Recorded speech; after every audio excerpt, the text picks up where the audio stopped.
G'day, welcome to Matt Hill Scale Models.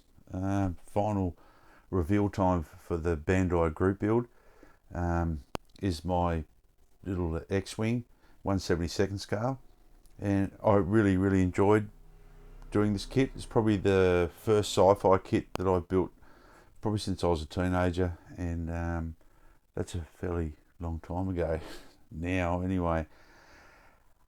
I had a pretty hassle-free build with this kit until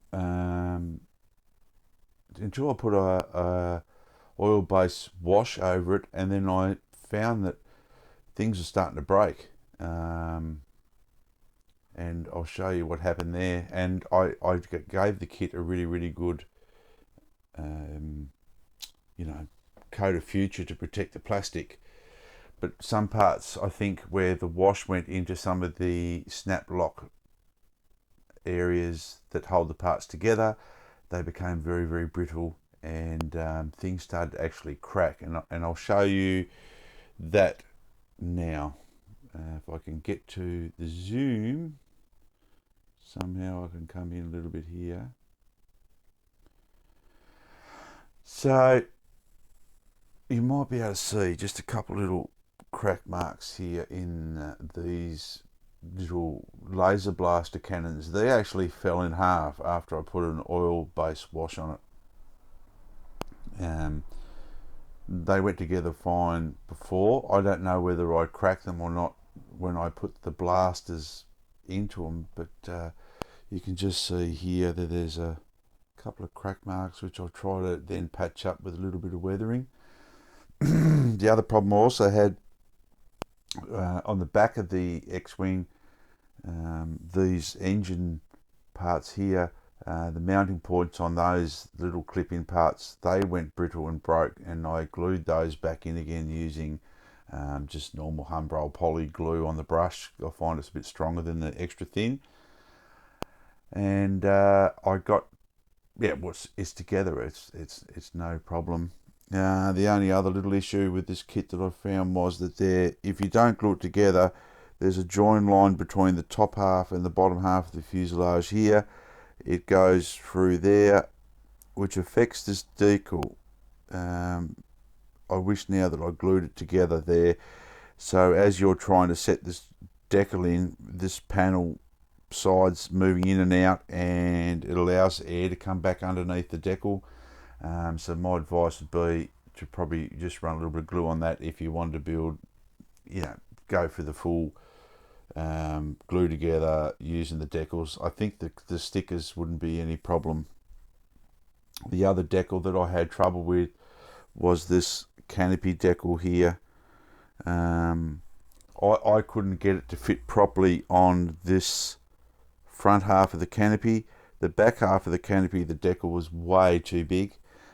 So I decided to paint it, and the colour I used that I found that pretty much matched the decal colour was Mr. Hobby. Sorry about the horrible looking bottle. It's just been laying around my stash for years, but it was this H56 from Hobby Colour, but it was the intermediate sea blue, which matched the blue on the kit fairly well. I painted the whole kit with Mr. Hobby Colour 311, just to get that sort of light off-white grey colour, and then went over the whole kit first. Sorry, I should have said that, with Mr. Service of Finishing 1500, and that went down really well and got bit into the plastic for me. I used automotive lacquer thinners on that one, and it sort of got into the Bandai plastic, and I didn't have anything rubbing through when I used the chipping fluid. I went round with the sponge technique using Humbrol Maskell, which I found a little bit difficult to use. I used to use the Microsol masking fluid, but the Maskell, once I work on it a bit better, it will, I'll get used to using it. The decals I put down using these two products here,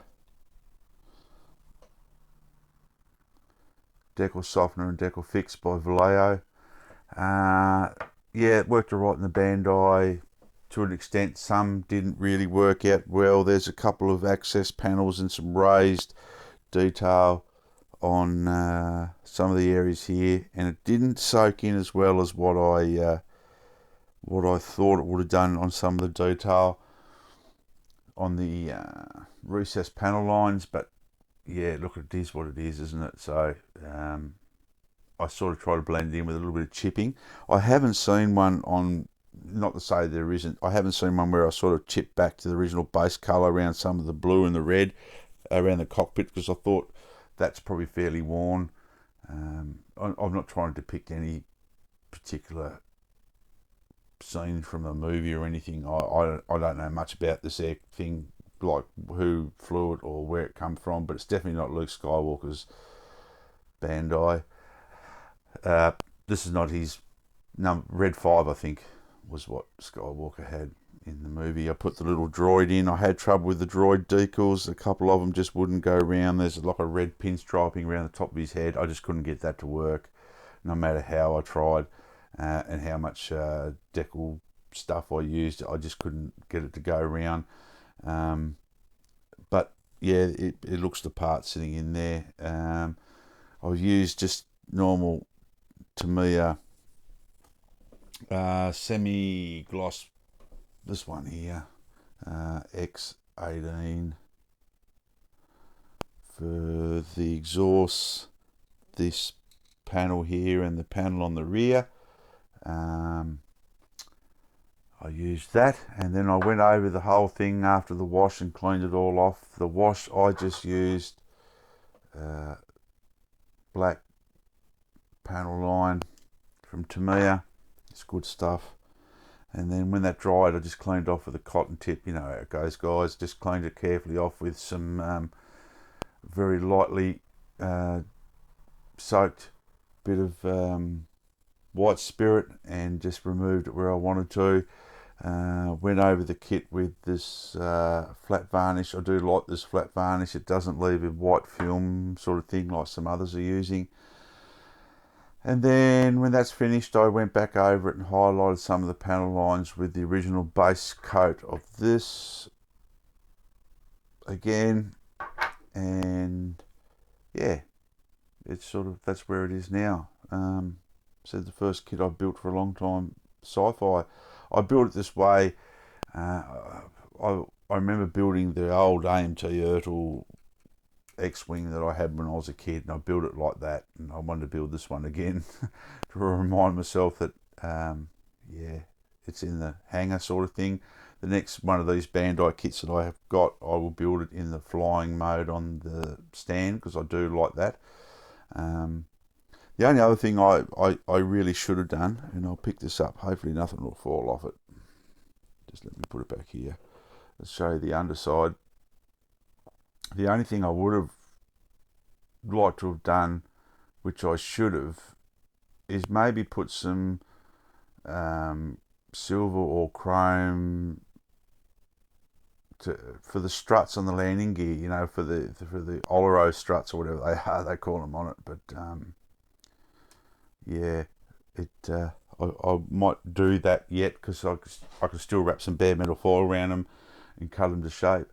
But thanks to everyone who joined this group build. I had a ball, and I love seeing everyone else's builds. I'd like to thank the guys that started this, and it sort of gave me an excuse to build something sci-fi and step away from what I traditionally do and have a lot of fun out of it. So thanks very much. Thank you to all my new subscribers and everyone's kind comments. I'm trying to get around to everyone's channels and try to catch up with you all, but yeah, well done to everybody so far that with the Bandai Group Build. It's been some really interesting stuff built that I didn't know that Bandai even made.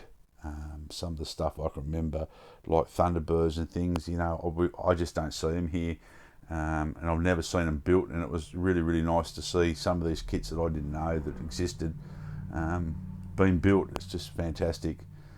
So thanks guys, be safe, model hard. Remember, a little tiny bit of effort, you can get a good result from an old model kit. These Bandai kits are good, aren't they? See you guys.